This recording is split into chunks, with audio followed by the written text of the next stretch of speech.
The Lord be with you. And with your spirit. A reading from the Holy Gospel according to Mark.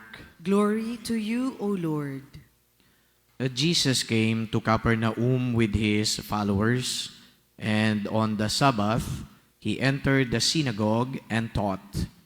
The people were astonished at his teaching, for he taught them as one having authority and not as the scribes. In their synagogue was a man with an unclean spirit. He cried out, "What have you to do with us, Jesus of Nazareth? Have you come to destroy us?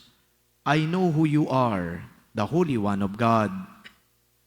Jesus rebuked him and said, "Quiet, come out of him." The unclean spirit convulsed him, and with a loud cry came out of him. All were amazed and asked one another, "What is this? A new teaching with authority? He commands even the unclean spirits, and they obey him." His fame spread everywhere throughout the whole region of Galilee.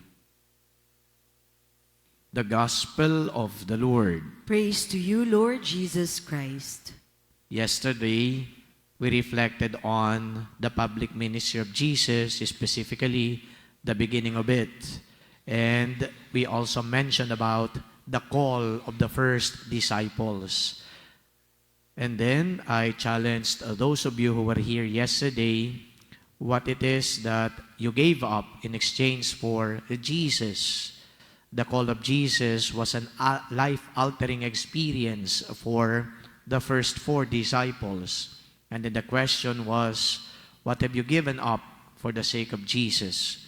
This afternoon, let me reflect with you about the first reading, because I guess it's a very reassuring story of Hannah, including, of course, the priest Eli. Hannah was barren. She went in to the temple to pray, but she was misinterpreted by Eli, the priest. And so she was accused of, just blabbing words and maybe drunk.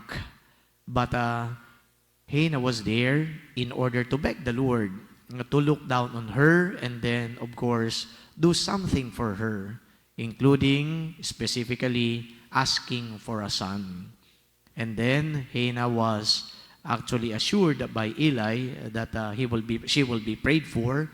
And then the rest, of course, is history in a sense that Hannah bore a son. And she named that son Samuel. Simple lang ho ang ibig sabihin ng first reading. Yung pagdarasal ng tao, sinasagot ng Diyos. Madalas ho na parang nagdududa na tayo kung napapakinggan ba tayo ng Diyos. Pero biblical ho ito na kwento. Kaya yung biblical na kwentong ito, palagay ko, hindi natin pwedeng kontrahin kahit na may mga pagkakataon na sa pagdarasal natin, hindi ka agad-agad nasasagot ng Diyos. Because here we have a story of someone who pleaded that she be given a son, who humbled herself as though that a miracle may happen. And so it did.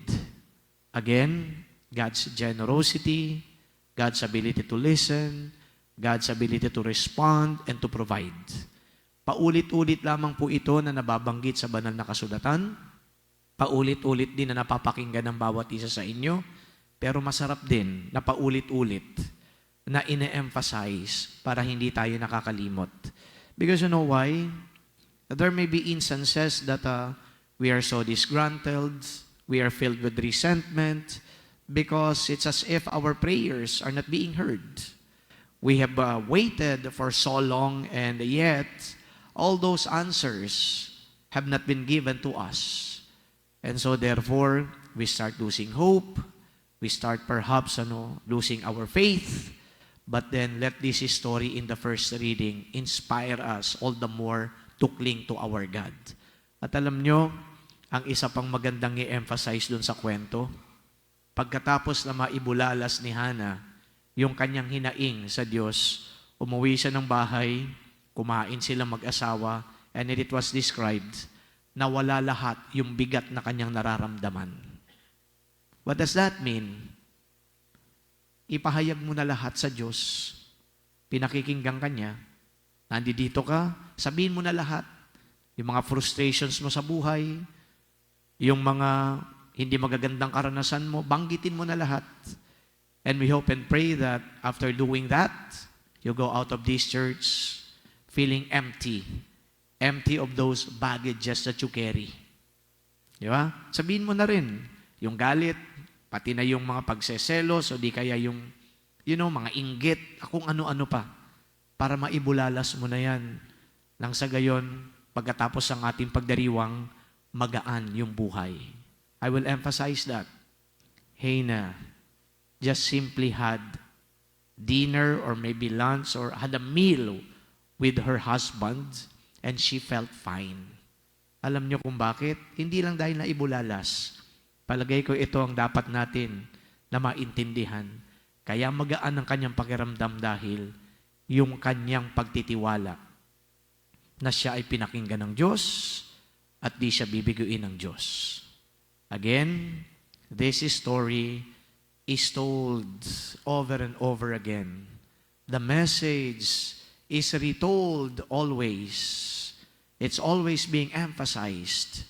But we need to listen to it once more so that those among us who are now losing hope because of unanswered prayers, losing hope because we have waited for so long, now that faith may be strengthened. That faith may be revitalized. Let the story in the first reading inspire us. And of course, wag din po natin kakalimutan yung gospel. Maganda din po ito kung saan binanggit sa huling bahagi, the whole region of Galilee was actually amazed at what Jesus did to a man possessed by an evil spirit. Alam niyo kung anong nangyari? Natakot pa yung evil spirit kay Jesus. Again, this is to reinforce how powerful God is. Pag pinag-combine mo yung first reading at saka yung gospel, simple lang, bakit ka hindi maniniwala sa isang Diyos na kahit demonyo ay sumusunod? Sa isang Diyos na sobra-sobrang kapangyarihan, mapangyayari ang lahat. So today, brothers and sisters, sit back and relax. Express everything to the Lord and wait for the time that the Lord will respond. Hindi naman ho kayo mabubuntis katulad ni Hannah. Ano man ang hilingin ninyo, baka yun na ho ang dumating sa inyo. Amen.